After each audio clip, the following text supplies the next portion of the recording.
பால் கொடுத்தாலும் கண்டிப்பா போடலாம். கண்டிப்பா டாக்டர். டாக்டர் கீதாஞ்சலி, நீங்க வந்து இதுல ஏதாவது ஆட் ஆன் பண்ணணும்னு நினைக்கிறீங்களா? அந்த இப்போ வந்து நிறைய கன்ஃபியூஷன்ஸ் இருக்கு, நிறைய குழப்பங்கள் இருக்கு.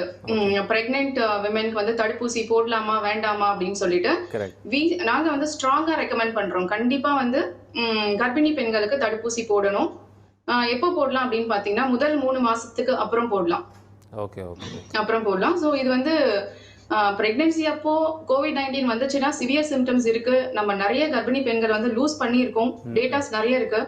அதனால வந்து இவங்க வந்து ஹை ரிஸ்க் பாப்புலேஷன். இந்த பிரெக்னன்ட் விமன் வந்து ஹை ரிஸ்க், நிறைய ரிஸ்க் இருக்கு. ஸோ கண்டிப்பா வந்து தடுப்பூசி போடணும்.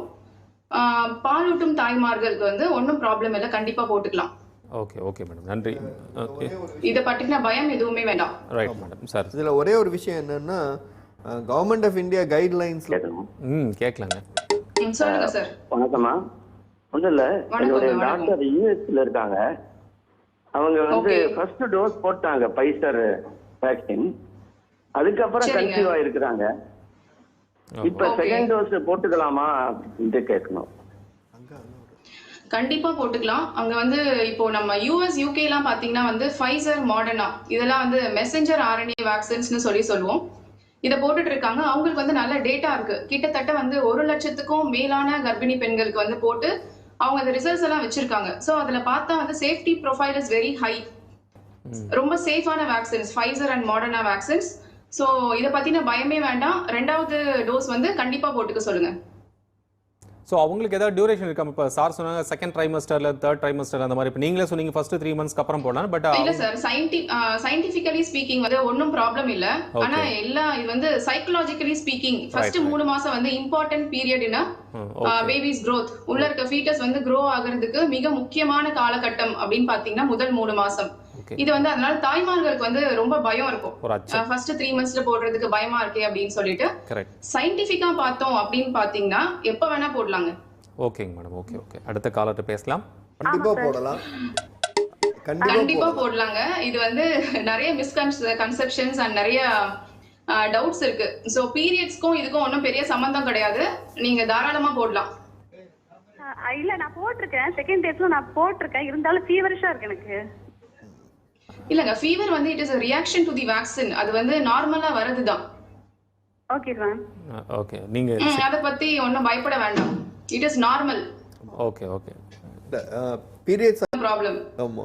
சோ பீரியட்ஸ்ன்றது வந்து ஒரு நம்ம இந்த நேரத்துல ஒரு கேட்கணும். இப்போ சிடி ஸ்கேன் சொல்லி அவர் சொன்னங்காட்டிக்கு கர்ப்பிணி பெண்களுக்கு சிடி ஸ்கேன் வந்து நம்ம பரிந்துரைக்கிறது இல்லை. குறிப்பாக பல நேரங்களில் நம்ம சொல்றது இல்லை. இப்போ இந்த மாதிரி கொரோனா பாசிட்டிவ் இருக்கக்கூடிய சூழ்நிலைகளில் எப்படி நம்ம அவங்களுக்கு ப்ரொசீட் பண்ண போகிறோம்? ஜென்ரலாவே பாத்தீங்கன்னா வந்து நம்ம சிம்டம்ஸ் வச்சுதான் வந்து டிசைட் பண்றோங்க. இப்போ நம்ம கிளினிக்கலா வந்து எப்படி இருக்காங்க பேஷண்ட், சிம்டம்ஸ் என்ன இருக்கு, இப்போ தொண்டை கரகரப்பு, காய்ச்சல், உடல் வலி, அப்புறம் மூச்சு வாங்குறது ஏதாவது ப்ராப்ளம் இருக்கா, இதெல்லாம் பாக்குறோம். நம்ம டெம்பரேச்சர் ரெக்கார்ட் பண்றோம், பல்ஸ் ஆக்சிமீட்டர் வச்சு சேச்சுரேஷன் பாக்குறோம். ஸோ இது எல்லாமே நார்மலா இருக்க பட்சத்துல if she is progressing well, நல்லா போயிட்டு இருக்கு, ஒன்றும் பிரச்சனை இல்லை அப்படிங்கிறப்போ நம்ம சிடி ஸ்கேன் வந்து பண்றதே கிடையாது. இன்னும் ஒண்ணு நான் சொல்லிக்க விரும்புறேன், நம்ம மேனேஜ்மெண்ட் வந்து சிடி ஸ்கேன்ல இருக்க ஃபைண்டிங்ஸ் வச்சு நாங்க வந்து ட்ரீட்மெண்ட் கொடுக்கறது இல்ல. ஒன்லி பை கிளினிக்கல் டயக்னோசிஸ், அப்புறம் இந்த பல்ஸ் ஆக்சிமீட்டர். இப்போ உதாரணத்துக்கு எடுத்துக்கிட்டீங்கன்னா சிடி ஸ்கேன்ல வந்து 80% வந்து லங்ஸ் இன்வால்வ்டு அப்படின்னா கூட சேச்சுரேஷன் வந்து நார்மலா இருக்கிற பட்சத்துல, இல்ல மினிமல் ஆக்சிஜன் கொடுத்து சேச்சுரேஷன் நார்மலா இருக்க பட்சத்துல நம்ம ஒன்னும் மேனேஜ்மெண்ட்ல வந்து டிஃபரன்ஸே கிடையாது. நம்ம வேற ட்ரீட்மெண்ட் ஒன்னும் புதுசா கொடுக்க போறது இல்ல. சரிங்களா? நிறைய பேருக்கு வந்து இந்த ஒரு இது இருக்கு, இந்த ஒரு டவுட் இருக்கு. சிடி ஸ்கேன்ல நிறைய ஃபைண்டிங்ஸ் இருந்தாலுமே வந்து சேச்சுரேஷன் நார்மலா இருக்கவங்க இருக்காங்க.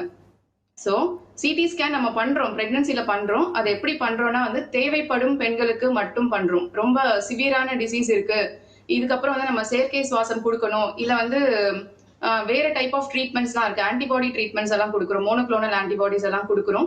ஸோ அந்த டைம்ல வந்து சிவியாரிட்டி பார்த்துட்டு ரிஸ்க் என்ன, பெனிஃபிட் என்ன, அதை வந்து நம்ம பார்த்துட்டு அதுக்கப்புறம் கொடுக்கறதுக்காக சிடி ஸ்கேன் பண்றோம். அப்போ என்ன பண்றோம்னா வந்து அந்த வயிற்று பகுதி, அந்த குழந்தை இருக்க பகுதியை வந்து ஒரு லெட் ஷீல்டுன்னு சொல்லுவோம். அந்த ஷீல்டு வச்சு கவர் பண்ணிட்டு அதுக்கப்புறம் சிடி ஸ்கேன் பண்றோங்க. அப்டமன் ஷீல்டு வச்சு நம்ம க்ளோஸ் பண்ணணும் இல்லைங்களா? ஆமா, let shield. Okay okay okay madam. அடுத்த காலர்ட்ட பேசலாம். வணக்கம். குழந்தை இருக்கு, தடுப்பூசி போடலாம்னு சார் சொல்லியிருக்கீங்க. திரும்ப வந்து குழந்தைக்கு தாய்ப்பால் கொடுக்கணும், ஜுரம் வரும்னு சொல்றாங்க அந்த மாதிரி நேரத்துல. அப்ப குழந்தைக்கு தாய்ப்பால் கொடுக்கலாமா வேணாமா சார்? என்ன மருந்து எதை போடணுமா சார்? நீங்க வந்து கண்டிப்பா வந்து தாய்ப்பால் கொடுக்கலாம். இப்போ ஜுரம் அப்படிங்கிறது வந்து அந்த வேக்சின்கான ஒரு ரியாக்ஷன் தான். சோ அந்த ஜுரம் வரப்போ வந்து அந்த மதரோட உடம்புல வந்து அந்த கோவிட் வைரஸ் இருக்கும் அப்படின்னு சில பேர் நினைச்சுக்கிறாங்க. ஜுரம் வருதுன்னா இன்ஃபெக்ஷன் இருக்கு, வேக்சின் போட்டதுனால இன்ஃபெக்ஷன் வந்துருச்சுன்னு நினைச்சுக்கிறாங்க. அதெல்லாம் ஒன்றும் கிடையாதுங்க, கண்டிப்பா கிடையாது. அது வந்து நம்ம உடல் வந்து கொடுக்குற ஒரு ரியாக்ஷன், அந்த வேக்சின் வந்து ஒர்க் ஆகுது அப்படிங்கிறதுக்கான ஒரு எவிடன்ஸ். அதனால தாராளமா தாய்ப்பால் கொடுக்கலாம். அப்போ மாத்திரைகள் வந்து நீங்க பாராசிட்டமால் மட்டும் எடுத்துக்கலாம், வேற எதுவும் எடுத்துக்க கூடாது. அது வந்து ஒரு அறிகுறியா தான் நம்ம ட்ரீட் பண்ணுவோம் இல்லையா டாக்டர்? ஆமா, இல்ல எந்த தடுப்பூசி போட்டாலும் உடம்பு வந்து அதற்கு ஒரு நம்ம உடம்புல எதிர்ப்பு சக்தி உருவாகும். அந்த எதிர்ப்பு சக்திக்கு ஃபீவர் வரணும்னு அவசியம் இல்லை. பட் 70% மக்களுக்கு வந்து ஃபீவர் வரும். அது ஒரு எதிர்வினைன்னு சொல்லலாம். நம்ம ஒரு எதிர்வினைன்னு சொல்லலாம் உடம்புல. Okay, correct. ஸோ சாதாரணமாக ஒரு பால் கொடுக்குற அம்மா சார் வந்து சொன்னாங்க. அடுத்து இப்போ கர்ப்பிணிகளுக்குன்னு சொல்லிட்டு நம்ம ஏதாவது பிரத்யேகமாக இந்த கொரோனாவிலேருந்து நம்ம அவங்களுடைய எதிர்ப்பு திறனை கூட்டுறதுக்காக ஃபுட் பேட்டர்ன் சொல்லி ஏதாவது இருக்குதா? அப்படி அவங்க ஃபாலோ பண்ண வேண்டிய ஒரு சிஸ்டம் ஏதாவது நீங்கள் ப்ரெஸ்கிரைப் பண்ணுவீங்களா? முதல்ல நான் சொல்லிக்க விரும்புறேன், இந்த இம்யூனிட்டி பூஸ்டர்ஸ் அப்படின்னு சொல்லிட்டு நிறைய ஃபுட்ஸ் இருக்குங்க. அது எல்லாமே கண்டிப்பா இம்யூனிட்டி பூஸ்டர்ஸ் தான், ஒத்துக்கிறேன். ஆனா வந்து ஒரு ஷார்ட் பீரியட் ஆஃப் டைம்ல, இப்ப நான் ஒரு வாரம் சாப்பிட்டேன், இஞ்சி கஷாயம் போட்டு குடிச்சேன், மஞ்சத்தூள் சாப்பிட்டேன், அதனால என்னோட உடம்புல இம்யூனிட்டி அதிகமா இருக்கும் அப்படின்னு சொல்றது வந்து ரொம்ப தப்பு. இப்போ நம்ம இந்த கொரோனா இந்த ஃபர்ஸ்ட் வேவ் அண்ட் செகண்ட் வேவ்ல இருந்து கத்துக்கிட்டது என்னன்னா, நம்மளோட வாழ்க்கை முறையில வந்து மிகப்பெரிய மாற்றம் தேவை.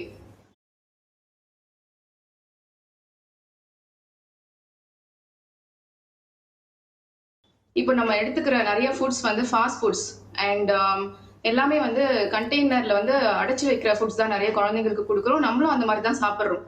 ஸோ இந்த மாதிரி இருக்கவங்களுக்கு வந்து ஒபிசிட்டி ப்ராப்ளம் வந்து ரொம்ப ஜாஸ்தி இருக்கு, குழந்தைங்களுக்கும் அடல்ட்ஸ்க்கும் சரி. இந்த ஒபிசிட்டி அதிகமா இருக்கவங்களுக்கு வந்து சிவியர் சிம்டம்ஸ் வருது and we are losing many patients. COVID-19 வந்து ஒபிஸ் பேஷண்ட்ஸ் நிறைய பேரை காப்பாற்ற முடியல. ஸோ இதுல இருந்து தெரிஞ்சுக்கிறது என்னன்னா, இம்யூனிட்டி பூஸ்டர்ஸ் எல்லாம் இருக்கு, ஆனா இதெல்லாம் வந்து ஷார்ட் டர்மா யூஸ் பண்ணிட்டு, இப்போ இந்த பேண்டமிக் வருது, ஒரு எபிடமிக் வருது அப்படிங்கிறப்ப மட்டும் யூஸ் பண்ணிட்டு அதுக்கப்புறம் நம்ம கைவிட்டுடுவோம். It happens naturally. ஆனா அப்படி இருக்கக்கூடாது. இதை வந்து இந்த உணவு முறையை வந்து நம்ம வாழ்க்கை முறையில ஒன்னா வந்து மாத்திக்கிறதுக்கு நம்ம ட்ரை பண்ணணும். அதுதான் இப்போதைய மிக முக்கியமான தேவை. கண்டிப்பா மேடம். அடுத்த காலர். வணக்கம். ஹலோ, வணக்கங்க. ரவிச்சந்திரன் நம்ம கேட்கலாம். மிஸ்ஸி டாக்டர் கீதாஞ்சலி, இப்போ வந்து நம்ம மிஸ்ஸியை பற்றி பேசிகிட்டு இருக்கிறோம், இது ஒரு பக்கம் இருக்கட்டும். ஆனால் இப்போ ப்ரெக்னென்ட் விமன் நம்ம உங்ககிட்ட வரும்போது நம்ம ட்ரீட்மெண்ட்டுக்காக வரக்கூடிய சூழ்நிலையில் நார்மலாக அவங்களுக்கு இருக்கக்கூடிய ஜெனரல் ப்ராப்ளம்ஸ் கூடவே நம்ம கோவிட் இருக்குது அப்படிங்கிறத வந்து நம்ம எப்படி சிம்டமேட்டிக்காக எப்படி டயக்னோஸ் பண்ணுறது, அவங்கள எப்படி நம்ம டிஃபரன்ஷியேட் பண்ணி காமிக்கிறது? பிரெக்னென்ட் விமன்ல வந்து சிம்டம்ஸ் வந்து கொஞ்சம் கன்ஃபியூசிங்காக இருக்குங்க. என்னன்னு பார்த்தீங்கன்னா வந்து இந்த 5 மந்த்ஸ்க்கு அப்புறம் 5 மந்த்ஸ் நியரிங் பிரெக்னென்ட் விமனுக்கு வந்து சாதாரணமாகவே வந்து கொஞ்சம் மூச்சு வாங்குறது இருக்கும். ஏன்னா அந்த டைம்ல வந்து கொஞ்சம் அவங்களுக்கு இருக்க அந்த அனீமியா, ரத்த சோகை அப்படிங்கிறது கொஞ்சம் எக்ஸாஜரேட் ஆகும். அது வந்து நார்மல் பிசியோலாஜிக்கல் சேஞ்ச் அது. ஸோ அந்த டைம்ல வந்து நிறைய பேருக்கு வந்து 5 to 6 மந்த்ஸ்ல வந்து கோவிட் வரப்போ வந்து ரொம்ப வந்து மிஸ்கைட் ஆயிடுறாங்க. என்னன்னா அவங்க மூச்சு வாங்குறப்ப என்ன நினைக்கிறாங்கன்னா வந்து இது பிரெக்னன்சினால வந்து மூச்சு வாங்குது அப்படின்னு சொல்லி நினைச்சிட்டு நிறைய பேர் வந்து லேட்டா வந்து வராங்க ஹாஸ்பிட்டலுக்கு. ஸோ அவங்கள காப்பாத்துறதுக்கான சான்சஸ் ரொம்ப கம்மியா இருக்கு அந்த மாதிரி லேட் ஸ்டேஜ்ல வரப்போ. மற்ற சிம்டம்ஸ்லாம் பாத்தீங்கன்னா வந்து பிரெக்னன்சில வந்து மற்ற பேஷண்ட்ஸ் நான் பிரெக்னென்ட் பீப்புளுக்கு இருக்கிற மாதிரியான சிம்டம்ஸ் தான் இருக்கு.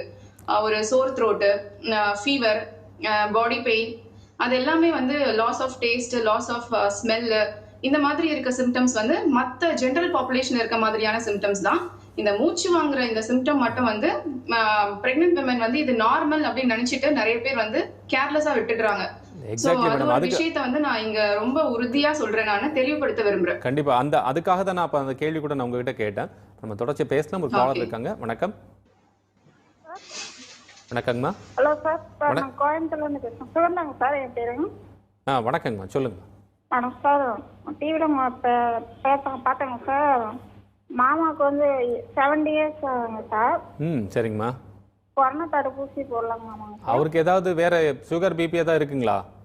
ஹார்ட் பேஷண்ட்டுங்க சார். ஹார்ட் பேஷண்ட்டுங்க. Okay okay. இப்போ அதுக்கு மாத்திரை எடுத்துக்கிறாங்களாங்கம்மா?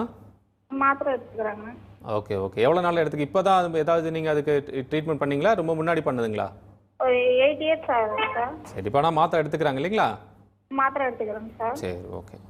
டாக்டர் சொல்லுவாங்க அந்த ஆசோட வரக்கூடிய அந்த அதாவது ப்ரெக்னன்சி முடிஞ்சு அவங்களுக்கு இருக்கும், அல்லது வந்து during the time of pregnancy அந்த டைம்லேயும் வந்து போஸ்ட் கோவிட்ல ப்ராப்ளம் இருக்கக்கூடியவங்களுக்கு அவங்களுக்கு என்ன ஆலோசனை சொல்கிறீங்க மேடம்?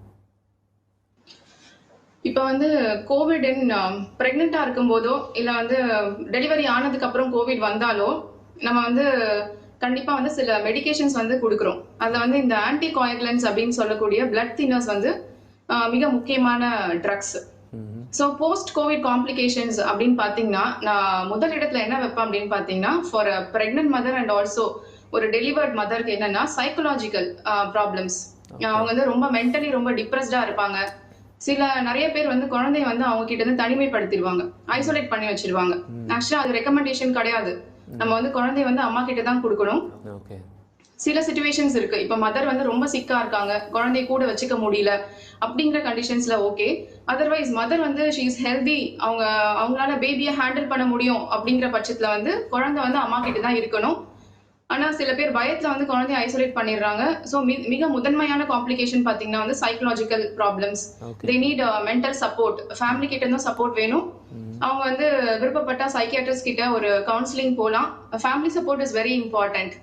அண்ட் இன்னொன்று மெடிக்கல் காம்ப்ளிகேஷன் பார்த்தீங்கன்னா வந்து த்ரோம்போ எம்பாலிசம் அப்படின்னு சொல்லக்கூடிய ரத்தம் கட்டுறது, அங்கங்க ரத்தம் கட்டுறது, அதுதான் வந்து மோஸ்ட் காமன் மெடிக்கல் காம்ப்ளிகேஷன் சொல்வேன். ஸோ அந்த காம்ப்ளிகேஷன் வராமல் இருக்கிறதுக்கு நம்ம வந்து கோவிட் வந்த pregnant women and also delivered women லேடிஸ்க்கு வந்து நம்ம ஆன்டிகோயாகுலன்ஸ் கொடுக்குறோம், பிளட் தின்னர்ஸ் கொடுக்குறோம். ஸோ அதை அவங்க ரெகுலராக எடுத்துக்கிட்டாலே வந்து அந்த காம்ப்ளிகேஷன்ஸ் வந்து வராது. இந்த ரெசிடியூவல் லங் ப்ராப்ளம்ஸ்னு சொல்றோம். இந்த நுரையீரல் பாதிக்கப்பட்ட பெண்களுக்கு வந்து ரெசிடியூவலா ஃபைப்ரோசிஸ் வருது, கன்சாலிடேஷன்ஸ் வருது அப்படின்னா பிரெக்னன்சிக்கு வந்து பிரத்யோகமா எதுவும் கிடையாது. அது வந்து ஜெனரல் பாப்புலேஷனுக்கு எவ்வளவு இருக்கு அதுதான், அது வந்து வெரி ரேர். சோ அத பத்தி நம்ம கவலைப்பட வேண்டாம். Okay okay madam. அப்புறம் இன்னொரு கேள்வி, இப்போ ஃபீட்டஸ்க்கு அதாவது குழந்தை சிசு டெவலப் ஆகிட்டு வரக்கூடிய சூழ்நிலையில அல்லது வெளியே வரக்கூடிய சூழ்நிலையில அம்மாவுக்கு கோவிட் இருக்கு அப்படின்னா அந்த குழந்தைக்கு போறதுக்கான சான்சஸ் எந்த அளவுக்கு இருக்கு? Is there any chances of getting, ஒரு மீகர் சான்சஸ் இருக்கா, ஒரு ஹை சான்சஸ் இருக்கா? எப்படி நம்ம அதை ப்ரிவென்ட் பண்ண முடியும்? எச்சரிக்கையா இருக்குது எப்படி சார்? ஃபர்ஸ்ட் வேவ்ல பாத்தீங்கன்னா வந்து நமக்கு டேட்டாவே சுத்தமா இல்ல. அப்ப வந்து நமக்கு கிடைச்ச டேட்டா வச்சு பார்த்ததுல வந்து பேபிஸ்க்கு வந்து ஸ்ப்ரெட் ஆகல. அது வந்து நம்ம வெர்டிக்கல் டிரான்ஸ்மிஷன் அப்படின்னு சொல்லுவோம். மதர் கிட்ட இருந்து கருப்பையில இருக்க குழந்தைக்கு வந்து பரவல அப்படின்னு தான் வந்து அப்போதைய டேட்டா வந்து சொல்லுச்சு. ஆனா இப்போ வந்து நமக்கு கொஞ்சம் கொஞ்சமா டேட்டாஸ் ஆர் எவால்விங் சப்போர்ட் பண்றதுக்கு. ஆமா, டிரான்ஸ்மிஷன் இருக்கு, மதர் கிட்ட இருந்து பேபிக்கு போகுது அப்படின்னு சொல்லிட்டு நமக்கு டேட்டாஸ் இருக்கு. சோ இன்னும் கொஞ்சம் வந்து காலம் தேவைப்படும் நமக்கு. So it is very short period. நம்ம வந்து ஒரு டெசிஷன் இல்ல இது பரவும் பரவாது, இப்போ வந்து பரவும் தெரிஞ்சிருக்கு, எந்த அளவுக்கு பரவும், எந்த ட்ரைமஸ்டர்ல வந்து மதருக்கு இன்ஃபெக்ஷன் ஆனா எவ்வளவு பர்சன்டேஜ் பேபிக்கு வந்து பரவும், பேபிஸ்க்கு வந்து குறைபாடுகள் ஏதாவது இருக்குமா, மற்றபடியான ப்ராப்ளம்ஸ். இப்போ ஸ்டில் பர்த்னு சொல்ற இன்ட்ரா யூட்ரைன் டெத்னு சொல்லுவோம். பேபிஸ் வந்து கருப்பைக்குள்ளே இறந்து போறது, அந்த காம்ப்ளிகேஷன் வந்து நிறைய இருக்கு. ஆனா வந்து இந்த பிறவி குறைபாடுகளோட ஸ்டாட்டிஸ்டிக்ஸ் எல்லாம் வந்து நமக்கு இன்னும் தெரியல sir. we need a very long study for that. Okay madam. Okay, ரொம்ப நன்றி மேடம். உங்களுடைய நேரத்திற்கு உங்களுடைய கருத்துக்கு ரொம்ப நன்றி. டாக்டர் வச்சிருந்துக்கு ரொம்ப நன்றி. இந்த நேரத்தில் உங்களுடைய கருத்துக்களை பகிர்ந்துக்கிட்டீங்க.